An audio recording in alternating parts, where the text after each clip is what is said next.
Hi, everyone. Welcome back to English Flow Studio, a calm space where English grows naturally. I'm Emma, and I'm really happy you're here with us today. And I'm Ryan. It's great to have you with us. Emma, good to see you too this morning. Because today's episode is all about movement, the small ways we move through our day, and how English can move with us. Walking, biking, catching a bus, taking a taxi, driving. These everyday things can secretly become your best English teachers. If you enjoy learning English this way, slow, real, natural, remember to subscribe and follow English Flow Studio. It helps our little community grow. All right, let's begin our day together. Morning is my favorite time. Not because I'm a morning person. I'm definitely not. Same here, but the morning still feels like a reset. Everything feels a little cleaner, a little slower. And that makes it the perfect time to connect English to your day. No pressure, no rush. I normally start with a walk. Nothing long, just 10 minutes to wake up my brain. Your walk looks more like training. I know, I walk like I'm late for an exam, but inside my head, it's very peaceful. What do you think about during that walk? Honestly, very simple things. The air is cool, the sun's coming up. There's that same cat again, just noticing. Noticing is so powerful. It's like you're letting English sit next to you while you live your life. Exactly. I don't force English during my walk, it just appears. Sometimes I describe the street in English, sometimes I don't. Both are fine. That's what people misunderstand. English doesn't always have to be active. Sometimes it's passive. Sometimes it's in a background, and that's okay. And then there are mornings when I don't walk. I bike. Morning bike rides feel completely different. The air hits your face a little sharper. Everything feels a bit faster, even when you're not going fast. Yes, a bike ride makes you feel awake without even trying. You push the pedals 3 times, and suddenly you're alive. Do you take the same route every morning? Most days, yes. It's a quiet little street near my apartment. Sometimes I pass the same people. A woman with 2 dogs, a guy carrying a guitar case, an older couple walking very slowly. There's something comforting about that. The same strangers becoming part of your routine. Exactly. And I often describe tiny things in English while biking. It's a 10-minute bike ride. The road is empty. The weather feels perfect. Again, nothing complicated. I love that you keep everything simple. I have to. I can't think about big English sentences while balancing on a bike. I also feel like movement helps people relax. You're not sitting in front of a notebook. You're not staring at a screen. You're just moving. And when your body is relaxed, your English feels easier. You don't freeze. Exactly. English flows better when you do. But then there's that moment when reality hits. The moment you look at your phone and think, oh no, I need to go. Yes, that moment ruins the peace every time. So the calm walk is over, the fresh bike ride is over. And now, the real commute begins. I think every city in the world has one thing in common: morning chaos. Absolutely. People rushing, checking the time, drinking coffee while trying not to spill it. And trying to catch the bus at the same time. That's a skill, balancing coffee and speed.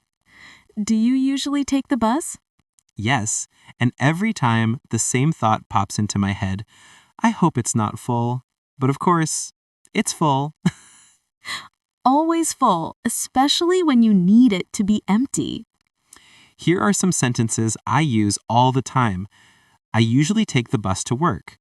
My subway ride is about 20 minutes. It's really crowded today. That last one, every morning. Everywhere. Tokyo, New York, Manila, Lisbon. Crowded is universal. And when things are slow or unpredictable, people say, I'm running late. I'm stuck in traffic. I say I'm running late at least 3 times a week. And sometimes things happen. You miss your stop. Me? Always. You once missed your stop, your station, and almost your job. Yes. I was reading something online and suddenly I was in a place I'd never heard of. So what did you do? I got off the bus, turned around, and pretended I knew what I was doing, even though I absolutely did not. Classic. But you know what? If you're ever unsure, you don't need long English. Short questions are perfect. Is this the right stop for Central Station? Does this bus go to City Center? Which stop is next? Short questions reduce stress. And people always answer. Even if they don't speak perfect English, they'll try. That's what I love about cities. People help each other even in the chaos. But sometimes the chaos wins. Like when the bus doesn't move at all. Or when the train is so full, you feel like a sandwich. Or when you realize you're already late. Exactly. And that's when public transport stops being useful. And you need Plan B. So, the bus is too slow, the train is too full, and you're definitely going to be late. What do you do? I do what every desperate commuter does. I open my phone and book a taxi. The modern emergency button. Exactly. And you know what? Taxi English is one of the easiest types of English in the world. You don't need long sentences. You don't need perfect grammar. You just need one clear line. This one. Can you take me to, please? Yes, that's the golden sentence. Works in every country, and taxi drivers hear it 1,000 times a day. People sometimes overthink taxi English, but it's never complicated. Right. Imagine I get in the taxi and say, "Good morning. Would you be so kind to navigate me toward the nearest—" No, never. Please don't. Real life is simple. Can you take me to Central Station, please? Done. After that, there are a few very practical lines people use. Like, could you drop me off here? Perfect if you see your building a little earlier. Or, how long will it take? People ask this all the time. Yes, because you're already stressed and praying the traffic isn't horrible. If the driver asks you about the route, you can say, the fastest route is fine. I always use that because honestly, I have no idea which road is which. Same. I think 90% of people say that because they don't know the other options. Drivers also ask, highway or local road? And I'm like, fastest? Always fastest. And here's one more line that's surprisingly useful. Could you slow down a little?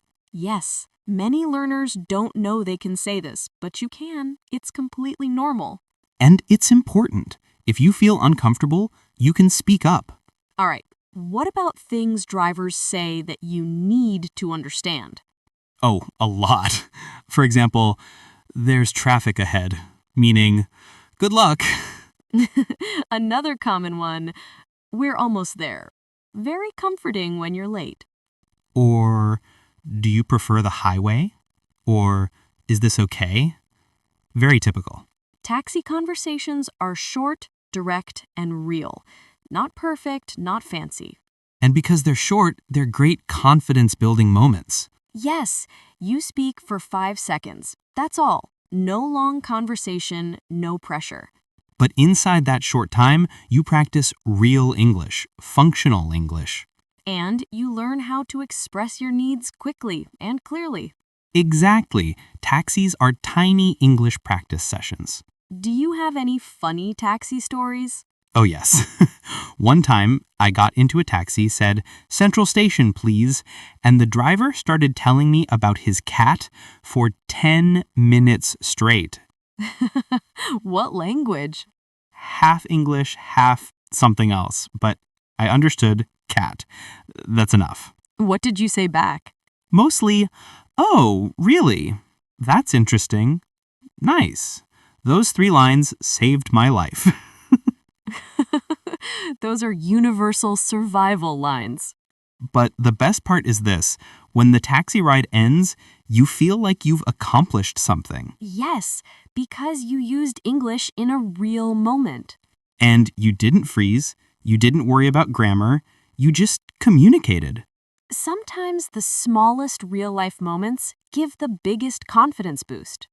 And after you survive the taxi ride, maybe you finish work early, maybe it's the weekend, And maybe you want to go somewhere the bus doesn't go. maybe somewhere the taxi is too expensive, somewhere a little quieter. Somewhere you need to drive. Exactly. Every time I decide to drive somewhere, I feel a small shift inside, like the day is opening up a bit. Driving brings a different rhythm. It's not the fast, get me there now energy of the morning commute. Yes, driving feels like you're in control. You choose the direction, the speed, the music. And driving English also feels different. It's more physical, more directional. And very real. You actually need it for safety, navigation, communication. Shall we jump into the afternoon drive? Let's do it. All right, Ryan, let's jump into the afternoon. You finished your morning, survived the bus, survived the taxi. Now it's time for something bigger. Driving. Yes, driving feels like a different chapter in the day. It does. When I drive, I feel like the whole world opens up a little. There's a freedom to it. Where do you usually drive when you want a break? Usually somewhere just outside the city. A quiet road, small hills, maybe a lake if I'm lucky. That sounds peaceful. It is. And driving English is interesting. It's not emotional English or opinion English. It's very practical.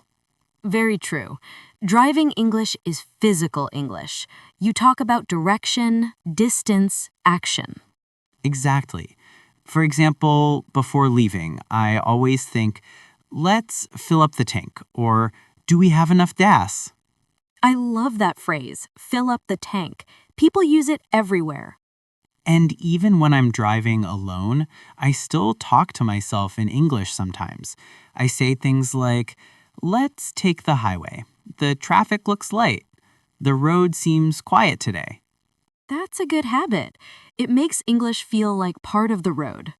Do you talk to yourself when driving? Only when I miss a turn. Then I talk a lot. Oh, missing a turn. A classic. One time I was supposed to take the second exit on a roundabout, and I somehow took the fourth. That's not a mistake. That's a full adventure. It became one. I ended up somewhere with cows. Many cows. I've made that kind of mistake too, many times. And I always say the same thing. We took the wrong turn. It's such a useful line. Very useful and so normal. People say it all the time when driving. Another one I use is, let's pull over and check, when the GPS feels confused. Ah, yes, the GPS moment. When it says turn left, but there is no left. Yes, or when it says continue street, but the road is water. GPS can be dramatic, and dramatic GPS creates dramatic English. Very true. Sometimes I even talk to the GPS. What do you mean? Are you sure? That cannot be right. I do that too. Human versus machine. But eventually I pull over and check the map on my phone. That's another great driving line. Let's pull over and check the map. And if I'm driving with someone else, I always say, can you check the GPS? Because two confused people are better than one confused person. Absolutely.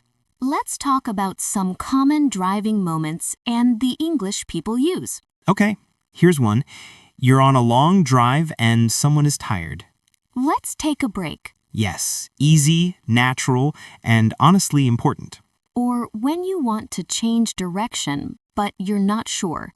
Which exit should we take? Another good one. And sometimes you're on a small road and you see something interesting. Let's pull over. I want to take a picture. Perfect. So real. People say that all the time. What about when someone is driving too fast? Could you slow down a little? Short and polite. Very important line. And of course, before any long trip, let's fill up the tank before we leave. Or, we need to stop at a gas station. Gas stations are international English classrooms. They really are. Do you have a memorable driving story? Yes. Last year, I drove to a small village. The GPS said it would take 1 hour. It took 2.5. What happened? Well, the GPS froze. Completely. It gave up. I can picture it. So I started guessing the road. Bad idea. I said we took the wrong turn like 15 times. Did you finally make it? Yes, thanks to a man selling fruit on the side of the road, I stopped and asked for directions. In English? Half English, half hand gestures, and maybe some hope. That's real travel English. Absolutely. And he said something simple. Go straight, turn left, big tree, you see. And he was right. There was a very big tree. I love when big trees become landmarks. Me too. Nature is better than GPS. I had a driving moment too, last month. I was driving with a friend, talking, laughing, and I suddenly said, "Wait, is this the right direction?" It wasn't. What did you do? We pulled over, checked the map, realized we were 25 minutes off the route. A classic driving adventure. But it was fun. That's the thing about driving. Even mistakes become stories. And every story gives you more real-life English. Driving English is important because it's action English. You're communicating something useful. And short. Always short. Direction, distance, safety. Very simple ideas. Yes, and when English is simple, it's easier to use. And easier to remember. Exactly. Driving isn't a grammar exercise, it's movement. Movement creates language. And language creates confidence. All right, we've walked, biked, taken the bus, survived a taxi, and driven out of the city. Now we need to bring everything together. Time for the final part of the day. All right, Ryan, we've reached the end of our day. We walked, we biked, we battled the bus, we survived a taxi, and we went on a small drive. A full day of movement, and a full day of real English you can use. That's the most important part. You don't need perfect grammar. You don't need long sentences. You just need simple English used at the right moment. So let's wrap up the most useful lines you can take from each scene, starting with the morning walk. Here are naturally real-life sentences for walking and biking. It's a short walk. It's a short bike ride. The air feels cool this morning. The road is quiet today. These small sentences connect English to your real life. They're short, gentle, and easy to use. And the more you use them, the more natural they feel. Now the morning commute, buses and subways. I usually take the bus to work. It's really crowded today. I'm running late. I missed my stop. And the best short questions. Does this bus go to city center? Is this the right stop for Central Station? Short questions reduce stress. They help you survive the chaos. And people always answer, even in a rush. Next, taxis. Short, direct English. Can you take me to, please? Could you drop me off here? How long will it take? The fastest route is fine. Taxi drivers often say things like, there's traffic ahead.